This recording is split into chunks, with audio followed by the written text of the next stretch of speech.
పరిశ్రమల ప్రభావిత ప్రాంతాలను ప్రగతిబాట పట్టేందుకు ఏర్పాటు చేసిన పథకాలు లక్ష్యం దిశగా సాగడం లేదు. ఉద్యోగాలు, మౌలిక వస్తుల కల్పన వంటివన్నీ కాగితాలకే పరిమితమవుతున్నాయి.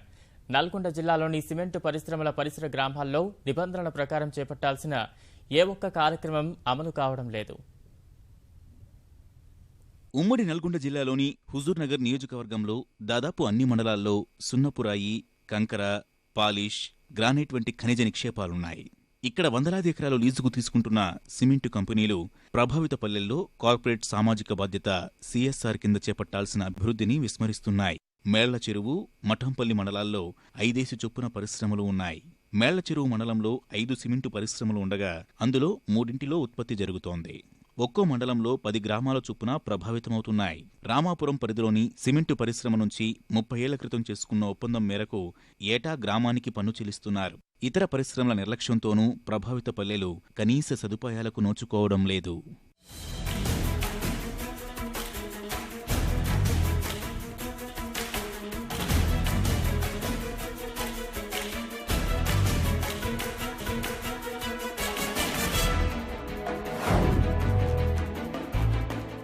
సిఎస్ఆర్ కింద సర్కారుకు చెల్లించే రాయల్టీ నల్గొండ ఉమ్మడి జిల్లా మొత్తం కలిపితే ఏటా 30 కోట్ల వరకు ఉంటుంది. ఆ నిధుల్ని తిరిగి ప్రభావిత గ్రామాలకు చెల్లించాలి. తొలుత గ్రామ కమిటీల ఏర్పాటులో పంచాయతీలకు, ప్రభుత్వానికి సయోధ్య కుదరకపోవడం వల్ల నిధుల పంపకంలో సందిగ్ధం నెలకొంది. ఇక రాయల్టీ మొత్తాన్ని ప్రభుత్వానికే చెల్లిస్తున్నామని, గ్రామాల్లో ఏం చేసేది లేదంటూ సిమెంటు పరిశ్రమలు చేతులెత్తేస్తున్నాయి. ఊళ్ళో కొన్ని బిల్డింగ్స్ కూలిపోయే స్థితిలో ఉన్నాయి. అవన్నీ కూడా మరి కట్టాలని చెప్పి మేము తీర్మానం చేయడం జరిగింది.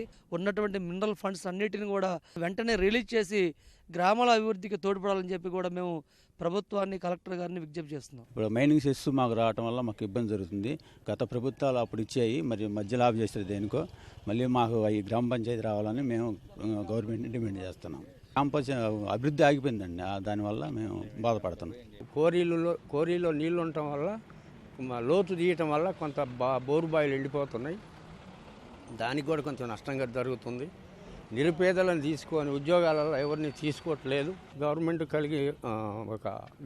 వారు కొంచెం పట్టించుకొని చేయాలని కోరుకుంటున్నాం. అయితే 14 మంది వార్డు నెంబర్లు కూడా అదే పిఎం కాడికి, అదే జిఎం కాడికి పోయి మరి 500 మీటర్లు రోడ్డు వేయాలని కూడా కొట్లాడి ఇచ్చేస్తే అది కూడా మరి ఇచ్చేయట్లేదని మా గ్రామ పంచాయతీకి ఏం రావట్లేదండి.